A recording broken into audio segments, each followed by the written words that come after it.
I would like to take this opportunity with the permission of the chairman that I would like to thank you, Mr. President, for your war on drugs.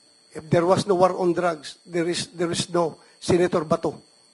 Maraming salamat po doon sa opportunity na binigyan mo sa akin na maging chief PNP at ako'y naging senador ngayon dahil doon sa war on drugs. Maraming salamat. Kung nakikinig yung PNP, pati yung patuloy ninyo yan at magtrabaho kayo ng husto kasi ang droga talagang talamak.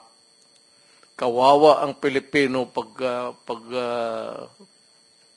anong tawag dyan sa Tagalog, patapol-tapol, patamad-tamaran kayo niya.